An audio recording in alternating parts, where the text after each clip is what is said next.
Hello students, आज के video में हम अल्पकालीन सीमांत लागत के विषय में पढ़ेंगे। इससे पहले वाले वीडियो में हम अल्पकालीन कुल लागत, अल्पकालीन औसत लागत, अल्पकालीन कुल स्थिर लागत, अल्पकालीन कुल परिवर्तनशील लागत, औसत स्थिर लागत, औसत परिवर्तनशील लागत, इन लागतों का अध्ययन कर चुके हैं और इनको निकालने का तरीका क्या है वो हमने आपको बता दिया था। आज के वीडियो में हम पढ़ेंगे अल्पकालीन सीमांत लागत क्या होती है। सीमांत का मतलब होता है एक अतिरिक्त इकाई। इस सीमांत शब्द का मतलब होता है एक अतिरिक्त इकाई। अतिरिक्त इकाई इकोनॉमिक्स में जहां पर भी सीमांत शब्द आ जाता है उसका अभिप्राय लगाते हैं हम एक अतिरिक्त इकाई से। तो जब हम लागत वाला चैप्टर पढ़ रहे हैं तो उत्पादन साधन की एक अतिरिक्त इकाई का प्रयोग करने से, उत्पादन साधन की एक अतिरिक्त इकाई का प्रयोग करने से हमारी कुल लागत में जो परिवर्तन होता है उसे हम कहते हैं सीमांत लागत। सीमांत लागत निकालने के लिए आप कुल लागत में जितना परिवर्तन हुआ है उसमें उत्पादन साधन मात्रा में होने वाले परिवर्तन का भाग दे सकते हैं। तो इसको ज्ञात करने का तरीका क्या हुआ, SNC equal to delta TC upon delta Q। SNC अल्पकालीन सीमांत लागत के लिए, अल्पकाल की सीमांत लागत कैसे निकलेगी, सीमांत लागत डेल्टा TC कुल लागत में परिवर्तन, कुल लागत में कितना परिवर्तन हो रहा है, कुल लागत में परिवर्तन, और डेल्टा Q का मतलब है साधन इकाइयों में आपने कितना परिवर्तन किया है, तो साधन मात्रा का परिवर्तन।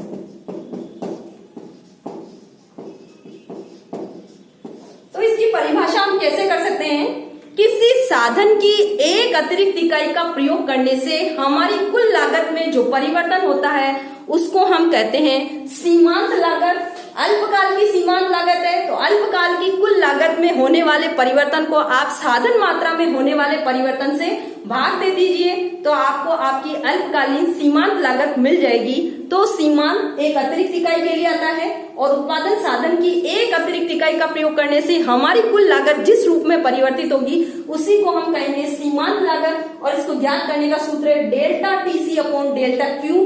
डेल्टा TC, डेल्टा हमेशा चेंजिंग के लिए, TC कुल लागत में कितना चेंज हुआ है, और डेल्टा Q उत्पादन साधन इकाई में आपने कितना चेंज किया है। अब हम इसको तालिका और रेखा चित्र के आधार पर देखने का प्रयास करेंगे।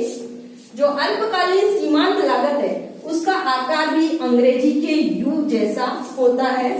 इसको कैसे ज्ञात करना है और इसको रेखा चित्र के आधार पर कैसे प्रस्तुत करेंगे उसके लिए हम एक तालिका और रेखा चित्र द्वारा इसका स्पष्टीकरण करेंगे। तालिका व रेखा चित्र। उत्पादन साधन मात्रा ली हमने, साधन मात्रा, और दूसरे वाले कॉलम में TC को दर्शाया गया है। कुल लागत कितनी लग रही है हमारी, वो टोटल कॉस्ट 6 इकाइयां ले रहे हैं हम उत्पादन साधन मात्राओं की, 0 से लेकर 6 तक। TC के मान है, देखिए पहली इकाई पर 0 जब था तो TFC और TBC का योग है, यानी TFC कुछ ना कुछ लगेगी इसलिए TC कभी 0 नहीं होगी। ध्यान रखिए पहली इकाई पर है 30, दूसरी इकाई पर है 45, बढ़ते हुए क्रम में होगी क्योंकि जैसे जैसे उत्पादन की मात्राएं हम बढ़ाएंगे वैसे वैसे हमारी कुल लागत भी बढ़ती चली जाएगी। 55, उसके बाद में चौथी इकाई पर लग रही है ये 70, 90 और 100। अब हमको इस तालिका के आधार पर हमारी सीमांत लागत ज्ञात करनी है। मार्जिनल कॉस्ट क्या होगी, अभी सूत्र हमने देख लिया था delta TC upon delta Q। देखिए Q, डेल्टा Q का मतलब क्वांटिटी का चेंज कितना है, वो हर स्तर पर कितने का है, 1 का। तो पहली इकाई पर क्या हो जाएगी, ये पहली इकाई पर चेंजिंग कितने का वो हमें पता नहीं इसलिए पहली इकाई पर डैश। दूसरी इकाई पर देखिए टोटल कॉस्ट 10 से 30 हो गई है, यानी चेंजिंग कितना हुआ इसमें 20 का। टोटल कॉस्ट में चेंज है 20 का और साधन इकाई में चेंज है 1 का, तो मार्जिनल कॉस्ट हो गई 20। तीसरी इकाई पर देखिए हम 45 पर आ गए, यानी चेंजिंग कितना हुआ है 15 का। 45 माइनस 30 चेंजिंग है 15 का, तो मार्जिनल कॉस्ट हो गई हमारी 15। उसके बाद में चौथी इकाई पर देखिए चेंजिंग है 10 का, तो मार्जिनल कॉस्ट हो गई आपकी 10, क्योंकि साधन इकाइयों में होने वाला परिवर्तन हर बार 1 का है और किसी भी संख्या में आप 1 का भाग देंगे तो वही संख्या आपको वापस मिल जाएगी। चौथी इकाई पर देखिए चेंजिंग है 15 का, डिवाइडेड बाय 1 तो 15। फिर नेक्स्ट जो चेंज है वो है 20 का, 90 माइनस 70, 20 बटा 1 इक्वल टू 20। और लास्ट जो चेंज है हमारा 10 का, 10 डिवाइडेड बाय 1 इक्वल टू 10। तो मार्जिनल कॉस्ट पहली इकाई पर यानी जीरो उत्पादन स्तर पर डैश है, पहली इकाई पर 20, दूसरी इकाई पर 15, तीसरी इकाई पर 10, चौथी इकाई पर 15, पांचवी इकाई पर 20 और छठी इकाई पर 10। अगर हम इसका रेखा चित्र बनाएं तो देखिए OX अक्ष पर हमने उत्पादन साधन मात्राओं को लिया है, साधन मात्रा, और OY अक्ष पर आप उचित पैमाने से आप कोई भी पैमाना मान सकते हैं। यहां हम 3 के डिफरेंस से लिख रहे हैं, 3, 6, 9, 12, 15, 18। यहां हमें मार्जिनल कॉस्ट दिखानी है तो आप अपने हिसाब से कोई भी पैमाना लिख सकते हैं। जीरो उत्पादन स्तर पर डैश है, कोई निशान नहीं लगाएंगे, 1 पे लगाएंगे आप 20 का। पहली इकाई पर कितनी है 20, दूसरी इकाई पर है 15, तीसरी इकाई पर है 10, चौथी इकाई पर 15, पांचवी इकाई पर 20 और छठी इकाई पर है ये 10। छठी इकाई पर वापस 10 पर आ जाएंगे हम। अंग्रेजी के U जैसा है आकार जो बनने वाला है, तो ये आपकी बनी सीमांत लागत, मार्जिनल कॉस्ट। कोई भी पैमाना आप इसके लिए लिख सकते हैं। नेक्स्ट जो हमारा टॉपिक है वो है सीमांत और औसत लागत में क्या संबंध है। हमने औसत लागत भी पढ़ ली और सीमांत लागत भी पढ़ चुके हैं हम।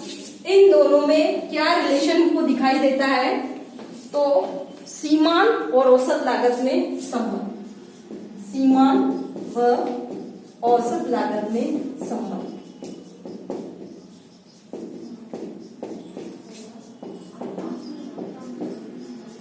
इसको हम एक रेखा चित्र के द्वारा देख लेंगे, क्योंकि दोनों ही चित्र आप अपनी कॉपी में पहले बना चुके हैं, तालिकाएं भी बना चुके हैं। यहाँ हम डायरेक्ट चित्र बनाएंगे और उसके आधार पर इन दोनों के बीच क्या रिलेशन चलता है उसको समझेंगे।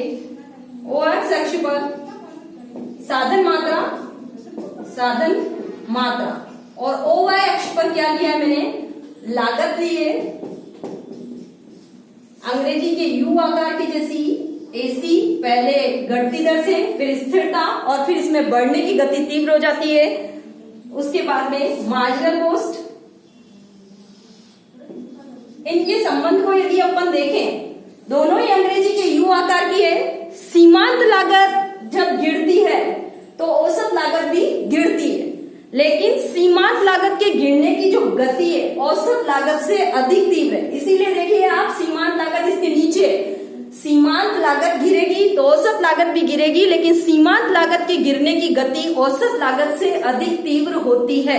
पहला रिलेशन तो इनका ये है। दूसरा देखिए, जब सीमांत लागत बढ़ रही है तो औसत लागत भी बढ़ना शुरू हो गई। सीमांत लागत के बढ़ते ही औसत लागत भी बढ़ना शुरू हो गई है, लेकिन सीमांत लागत के बढ़ने की गति औसत लागत से अधिक तीव्र है। ये जो MC है AC से ऊपर की ओर है, जो स्पष्ट कर रही है कि वो बढ़ भी उससे तेज गति से रही है। तो सीमांत लागत गिरेगी तो औसत लागत भी गिरेगी, सीमांत लागत बढ़ेगी तो औसत लागत भी बढ़ेगी, लेकिन दोनों में ही गति सीमांत लागत की अधिक तीव्र होती है। तीसरा रिलेशन, सीमांत लागत एवरेज कॉस्ट को हमेशा उसके न्यूनतम बिंदु पर काटती है। कभी पर भी वो उसके घटते हुए स्तर पर नहीं काटेगी या बढ़ते हुए स्तर पर नहीं काटेगी, ये हमेशा इसको उसके न्यूनतम बिंदु पर काटती है। तो सीमांत लागत एवरेज कॉस्ट को उसके न्यूनतम बिंदु पर काटती हुई आगे की ओर बढ़ती है। और दोनों ही लागतों की गणना हम किस आधार पर करते हैं, कुल लागत के आधार पर। चाहे सीमांत लागत हो या औसत लागत, दोनों ही लागतों की गणना कुल लागत यानी TC के आधार पर की जाती है। उसके बाद में देखिए, चूंकि अल्पकाल में कुछ लागतें स्थिर होती है और कुछ लागतें परिवर्तनशील, तो स्थिर और परिवर्तनशील लागत का डिफरेंस भी इसी संदर्भ में हम देख लेंगे अल्पकाल के साथ कि स्थिर लागत और परिवर्तनशील लागत का क्या अंतर है, क्योंकि अल्पकाल में कुछ साधन स्थिर होते हैं और कुछ परिवर्तनशील। तो लागतें भी दो प्रकार से देखी हमने, स्थिरता के आधार पर और परिवर्तनशीलता के आधार पर। तो स्थिर और परिवर्तनशील लागत का क्या डिफरेंस हुआ? पहला, जो स्थिर लागत है वो स्थिर साधन जो होंगे उनके मूल्यों को सूचित करेगी। उत्पादन के जो भी स्थिर साधन है, जैसे हमने कहा चौकीदार को चुकाया जाने वाला वेतन, पानी और बिजली के बिल का किराया, या हम यूं कह सकते हैं पूंजीपति को दिया जाने वाला ब्याज, ये उत्पादन के स्थिर साधन है और इनकी लगने वाली जो लागत होगी वो स्थिर प्रकार की होगी। और परिवर्तनशील लागत, जो परिवर्तनशील साधन इकाइयां हैं उनके मूल्यों को सूचित करती है। जैसे हमने पूंजी की कितनी इकाइयां परिवर्तित की है, श्रम की कितनी इकाइयां परिवर्तित की है, इन परिवर्तनशील साधनों की जो लागतें लगती है, इनके लिए जो मूल्य हम चुकाते हैं उनको हम कहते हैं परिवर्तनशील लागत। फिर स्थिर लागत, इसका संबंध केवल किससे है? अल्पकाल से, क्योंकि दीर्घकाल में तो सभी साधन परिवर्तनशील होंगे और सारी लागतें भी कैसी होगी? परिवर्तनशील प्रकार की। तो स्थिर लागत का संबंध अल्पकाल से है और परिवर्तनशील लागत का संबंध दीर्घकाल से होता है। फिर देखिए, स्थिर लागत यदि हम उत्पादन कार्य नहीं कर रहे हैं फिर भी ये लगेगी, क्योंकि वो स्थिर है, फिक्स्ड है। उत्पादन न होने की अवस्था में भी ये लगेगी। और परिवर्तनशील लागत, उत्पादन की मात्रा घटने बढ़ने के साथ ही घटती बढ़ती रहेगी। यदि उत्पादन की मात्रा बढ़ाई जाती है तो ये लागतें अधिक लगेगी, और कम मात्रा में उत्पादन कर रहे हैं तो ये लागतें भी कम लगेगी। नेक्स्ट है स्थिर लागत का, कि ये उत्पादन के नियमों से प्रभावित नहीं होती। उत्पादन के 3 नियम, वृद्धि नियम, समता नियम और ह्रासमान नियम है, उनसे स्थिर लागत प्रभावित नहीं होती। लेकिन उनसे कौन प्रभावित होता है? परिवर्तनशील लागत। अगर हम इनके उदाहरण देखें तो इसके अंदर तो आ जाएगा आपका परिवर्तनशील लागत में कच्चे माल के लिए चुकाई जाने वाली कीमत, श्रम की मजदूरी, यातायात व्यय, ये सब किसमें आएंगे? परिवर्तनशील लागत में। और इसके अंदर जो खर्चे आएंगे उसमें है लगान है, किराया है, कर्मचारियों का वेतन है, बीमा है, और लाइसेंस से संबंधित खर्चे, फीस भुगतान, ये सब हमारे स्थिर लागत के अंदर आते हैं। तो आज के वीडियो में हमने पढ़ा सीमांत लागत क्या होती है, औसत और सीमांत लागत का क्या संबंध है, स्थिर और परिवर्तनशील लागत में क्या डिफरेंसेस हम कर सकते हैं। तो आपको कोई दिक्कत है मेरे व्हाट्सएप नंबर पर कॉल करें। धन्यवाद।